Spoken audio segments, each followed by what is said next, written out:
Testing na namin yan. Ayan, output. Doon sa sasakyan ng ginawa namin inverter. Ayan. Sabay sa ilaw at saka grinder.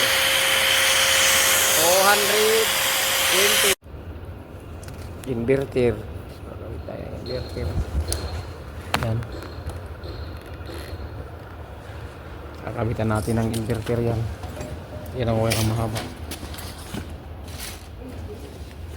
Tapos dito yung kakabit namin. Tanggal upuan. Ito.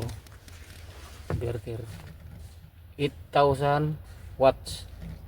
Yan. Negative, positive. Ilalagay lang natin dyan, negative, positive.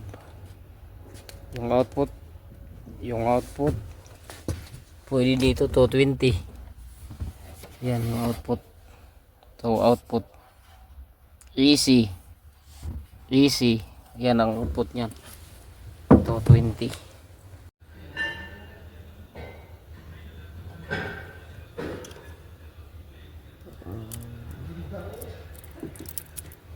Silaw.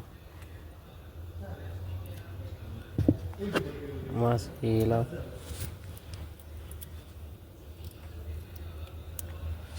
$8,000 wattage. Barina. Ayan.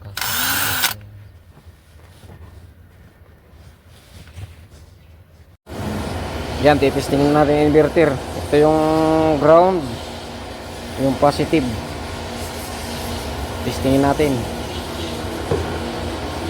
ang inverter. Testing. Ano? Yun. Yan. Testingin natin sa 220. Wait lang, paandarin muna natin. Testingin natin to. Ito ilaw ang titesting natin, ilaw.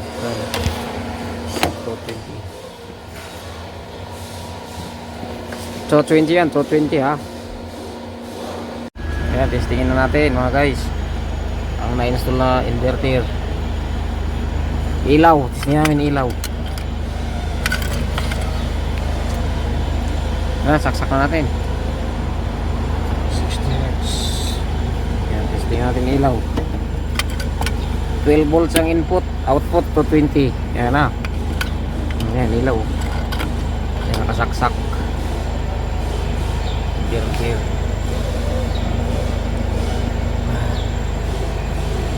8,000 watts solar.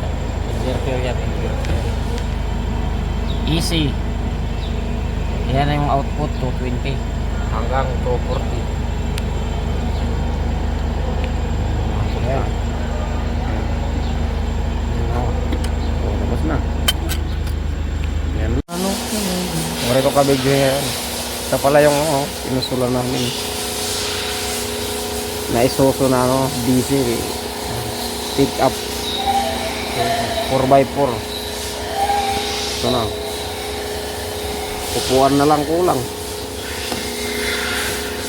Upuan na lang.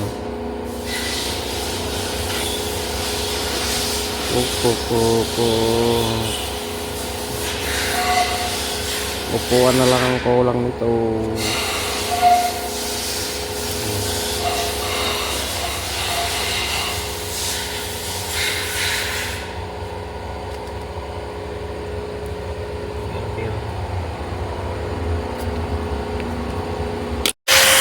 Testing na namin yan, ayan, output doon sa sasakyan ng ginawa namin inverter. Ayan. Sabay sa ilaw at saka grinder. 220 volt na ang output. Ayan. Ilaw. Sa isuso grinder.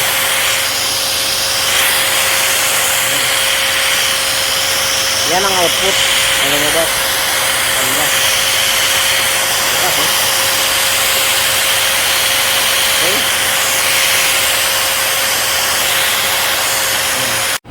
Yan, nakapatay ngayon. Nakapatay. Okay, so nakailaw. Papaganahin ko siya ulit. Juan. Ayan yung tinesting namin. Diyan sa inverter. May saksakan. Yan yung mga saksakan na yan. Ayan. Ayan o. Yan ang output. Ayan. Output. Aray. Output. Ito. Ang ground saka positive. Ito. Kunin yung tukod ng hon. Ayan. Hain. Ayan. Nasara na oh. Okay. Okay na.